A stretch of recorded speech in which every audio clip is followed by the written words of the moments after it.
Hello दोस्तों, नमस्कार। कैसे हैं आप सभी लोग? उम्मीद है आप लोग अच्छे होंगे और काफ़ी अच्छी आप लोगों की स्टडी भी चल रही होगी। आप सभी का एक बार फिर से एग्जाम एकेडमी पर हार्दिक स्वागत है। आज हम संविधान सभा की संविधान निर्माण से संबंधित समितियां पढ़ने वाले हैं। इस टॉपिक से कई बार पेपर में क्वेश्चन बना है, तो ये वीडियो आप आखिरी तक जरूर देखें। शुरू करते हैं। संविधान सभा की संविधान निर्माण से संबंधित समिति, ठीक है। तो हमने इसमें एक साइड समितियां लिखा है और दूसरे साइड उनके अध्यक्ष हैं। एक साइड समितियां हैं, दूसरे साइड अध्यक्ष हैं। तो पहली समिति की अगर हम बात करते हैं तो पहली समिति का नाम है संघ शक्ति समिति, ठीक है। संघ शक्ति समिति, इसके अध्यक्ष कौन थे? जवाहरलाल नेहरू। और दूसरी समिति है संघीय संविधान समिति। इस समिति के अध्यक्ष भी कौन थे? जवाहरलाल नेहरू, ठीक है। यानी कि संघ शक्ति समिति और संघीय संविधान समिति, इन दोनों समितियों के अध्यक्ष कौन थे? JL नेहरू, यानी जवाहरलाल नेहरू जी को बनाया गया था इनका अध्यक्ष। अगली समिति है प्रांतीय संविधान समिति। इस समिति के अध्यक्ष थे वल्लभ भाई पटेल।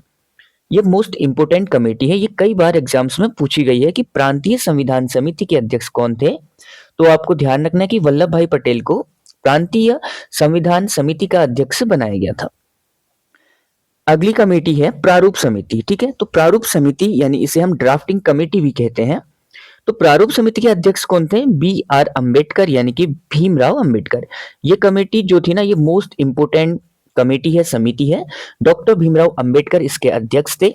और इसके बारे में तो मतलब काफी डिटेल में क्वेश्चन बनता है प्रारूप समिति से, ठीक है। ये हम थोड़ा सा इसको हम डिटेल में पढ़ेंगे भी अभी। अगली समिति को देखते हैं। अगली समिति है मूल अधिकारों एवं अल्पसंख्यकों संबंधी समिति। इस समिति के जो अध्यक्ष थे उनका नाम था सरदार वल्लभ भाई पटेल, ठीक है। तो मूल अधिकारों एवं अल्पसंख्यकों संबंधी समिति के अध्यक्ष थे सरदार वल्लभ भाई पटेल। ये आपको ध्यान रखना है, ये क्वेश्चन भी एक दो बार एग्जाम में बना है, ठीक है। और इसमें लोग काफी ज्यादा कंफ्यूज होते हैं, तो ये ध्यान रखना है आपको। अगली समिति है मूल अधिकार उप समिति। तो मूल अधिकार उप समिति जो है, इसके अध्यक्ष कौन थे? JB कृपलानी, ठीक है। ये क्वेश्चन भी एक दो बार एग्जाम में बना है और इसमें ना बच्चे बहुत ज्यादा गलती करते हैं, ठीक है। तो ये आपको ध्यान रखना है कि मूल अधिकार उप समिति के अध्यक्ष कौन थे? JB कृपलानी। अगली समिति है अल्पसंख्यक उप समिति। अल्पसंख्यक उप समिति की अगर हम बात करते हैं तो अल्पसंख्यक उप समिति के अध्यक्ष कौन थे? HC मुखर्जी। लास्ट कमेटी है हमारी संचालन समिति। संचालन समिति की अगर हम बात करते हैं तो इस समिति के अध्यक्ष थे डॉक्टर राजेंद्र प्रसाद, ठीक है। डॉक्टर राजेंद्र प्रसाद जी को इस समिति का अध्यक्ष बनाया गया था।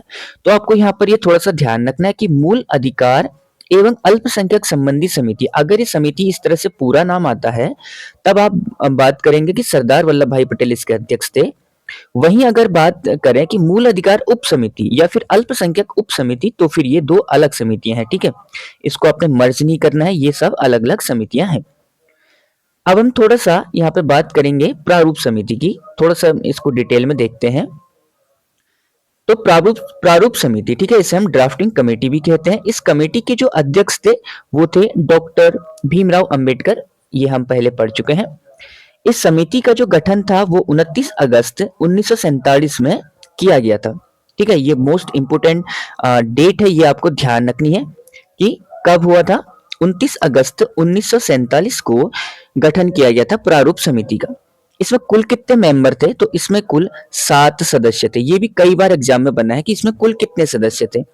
और इसके जो सदस्य हैं ना, वो भी बहुत ज्यादा इंपॉर्टेंट है, ठीक है। आपसे डायरेक्टली क्वेश्चन बनता है कि इसमें से कौन से ऐसे व्यक्ति हैं या मेंबर हैं, ऐसे व्यक्ति हैं जो प्रारूप समिति के मेंबर नहीं थे, ठीक है। तो इस समिति के जो अध्यक्ष थे उनका नाम हम पहले देखेंगे, डॉक्टर भीमराव अंबेडकर, ठीक है।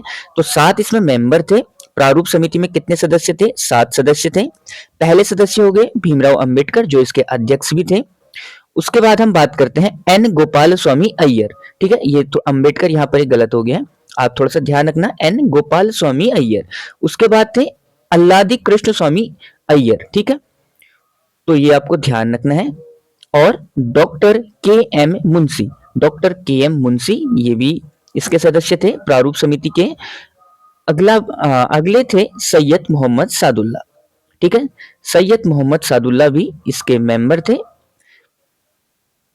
अगला आता है एन माधव राव। ठीक है, एन माधव राव। एन माधव राव को भी इस समिति का मेंबर बनाया गया था। किस समिति का? प्रारूप समिति का। ये बी एल मित्र के त्यागपत्र देने के बाद जो है इस समिति में शामिल हुए थे। बी एल मित्र की तबीयत मतलब स्वास्थ्य खराब हो गया था, तो उस चक्कर से उन्होंने त्यागपत्र दिया था, तो एन माधव राव जो है उनकी जगह पर नियुक्त हुए थे। आखिरी मेंबर थे इस समिति के टी टी कृष्णमाचारी। ठीक है, और जो ये कमेटी मतलब ये कृष्णमाचारी थे, ये डीपी खेतान की डेथ के बाद जो है प्रारूप समिति के सदस्य बने थे। तो ये आपको ध्यान रखने हैं। ठीक है, तो इसमें मैं आपको थोड़ा सा इसकी एक ट्रिक बताऊं तो भीमराव अंबेडकर तो अध्यक्ष थे, ये तो आपको वैसे ही पता चल जाएगा। अगले इसमें सदस्य थे गोपाल स्वामी अंबेडकर, अय्यर सॉरी। ठीक है, ये अय्यर है। गोपाल स्वामी अय्यर, कृष्ण स्वामी अय्यर, के एम मुंशी और मोहम्मद सादुल्ला। तो आपको ना जैसे इसमें एक ट्रिक ये काम करती है, जैसे जो इसमें नाम आया है गोपाल स्वामी। ठीक है, तो एक कृष्ण का नाम है गोपाल। ठीक है, कृष्ण को हम गोपाल भी कहते हैं। तो कृष्ण, आपको ध्यान रखना है कि इसमें मैक्सिमम जो नाम आते हैं ना वो कृष्ण से संबंधित नाम है। जैसे गोपाल स्वामी अय्यर, कृष्ण का एक नाम है गोपाल। इसमें देखो अल्लादी कृष्ण स्वामी अय्यर, इसमें तो कृष्ण कृष्ण नाम ही आ गया। अब के एम मुंशी, इसका इनका नाम वैसे क्या था? कन्हैया लाल माणिक लाल मुंशी। ठीक है, क्या था? कन्हैया लाल माणिक लाल मुंशी। तो कन्हैया भी हम कृष्ण को कहते हैं। अगला हो गया सैयद मोहम्मद सादुल्ला। ये आपको पर्सनली इनको अलग से याद रखना पड़ेगा। उसके बाद देखो एन माधव राव, माधव भी हम कृष्ण को कहते हैं, ये भी आप ध्यान रखना है आपको। और आखिरी थे टी टी कृष्णमाचारी, इनका भी नाम क्या है? कृष्ण है। ठीक है ना, तो ये एक छोटी सी ट्रिक है, अगर आपको अच्छी लगे तो आप इस तरीके से भी इनको याद कर सकते हो। अब हम थोड़ा-सा देखते हैं कि संविधान सभा में कितनी महिलाएँ थी। ये एक इम्पोर्टेंट प्रश्न यहाँ से बनता है कि संविधान सभा में कितनी महिलाएँ थी? तो कितनी महिलाएँ थी संविधान सभा में? तो 15 महिलाएँ थी। ये आपको ध्यान रखना है, डायरेक्टली क्वेश्चन पूछा जाता है कि संविधान सभा में कितनी महिलाओं को शामिल किया गया था। अब इसमें से ना ये आपको सभी याद नहीं करने हैं, लेकिन एक बार नज़र पड़नी चाहिए कि हाँ भैया ये कहीं ये सुनी-सुनी महिला लग रही है, ये इसमें थी। ठीक है? पहले इसमें थे अम्मू स्वामीनाथन, और फिर होगी बेगम एजाज रसूल, दुर्गाबाई देशमुख, हंसा मेहता, कमला चौधरी, लीला रॉय, मालती चौधरी, पूर्णिमा बनर्जी, राजकुमारी अमृत कौर, रेणुका रॉय, सरोजनी नायडू, सुचेता कृपलानी, विजय लक्ष्मी पंडित और एनी मस्करीन।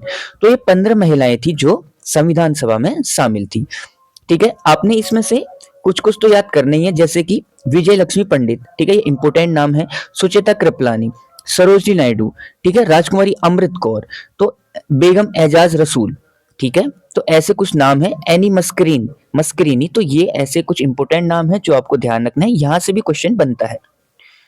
ठीक है, तो दोस्तों ये थी आज की क्लास। उम्मीद है आपने क्लास से कुछ ना कुछ अवश्य सीखा होगा। अगर आपको क्लास अच्छी लगी है तो वीडियो को लाइक करें, शेयर करें और चैनल को सब्सक्राइब करें। Thank you so much.